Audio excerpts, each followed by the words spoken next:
Breaking news अवां share कंदालूं। Gospur खां गोसपुर जे ॻोठ आदम में जागीरानी बिरादरी में खूनी तकरार ॿीहर भड़की थियो आहे। इतला ॾियण बावजूद पुलिस न पहुती खून रेज़ी जो ख़दशो वधी वियो आहे। धुरिन जे हिक ॿिए मथां जदीद हथियारनि सां फायरिंग इलाइक़े में ख़ौफ़ वारी सूरत-हाल आहे। सब्ज़ोई ऐं जागीरानी बिरादरी जे 10 खां वधीक घरनि खे बाहि लॻी आहे। IG सिंध खां नोटिस वठण जी घुर कई वई आहे।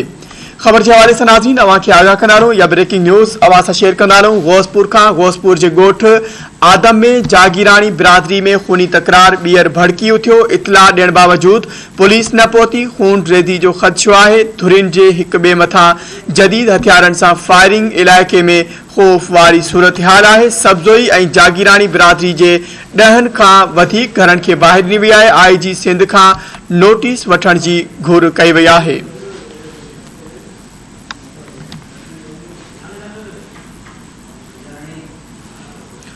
खबर के हवाले से नाज़रीन अवां खे आगाह कंदालूं या ब्रेकिंग न्यूज़ अवां सां शेयर कंदालूं। गोसपुर जे ॻोठ आदम में जागीरानी बिरादरी में खूनी तकरार ॿीहर भड़की थियो। इतला ॾियण बावजूद पुलिस न पहुती आहे।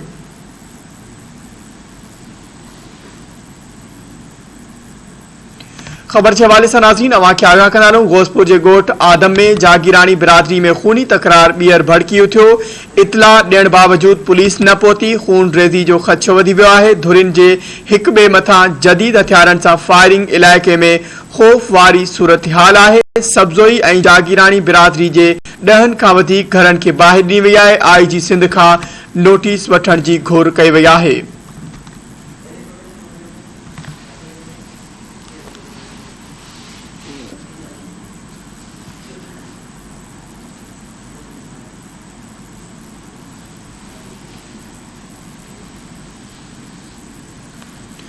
खबर के हवाले से नाज़रीन अवां खे आगाह कंदालूं या ब्रेकिंग न्यूज़ अवां सां शेयर कंदालूं। गोसपुर जे ॻोठ आदम में जागीरानी बिरादरी में खूनी तकरार ॿीहर भड़की थियो। इतला ॾियण बावजूद पुलिस न पहुती खून रेज़ी जो ख़दशो वधी वियो आहे। धुरिन जे हिक ॿिए मथां जदीद हथियारनि सां फायरिंग इलाइक़े में ख़ौफ़ वारी सूरत-हाल आहे।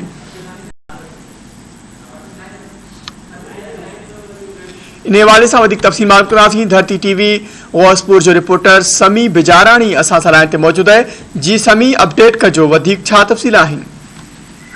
जी मंजर, गोसपुर भसा कच्चे जे ॻोठ आदम जागीरानी वाले इलाइक़े में जागीरानी बिरादरी जे ॿिनि धुरनि में पुराणे खूनी तकरार हलंदड़ो जहिड़ो ॿीहर भड़की थियो आहे।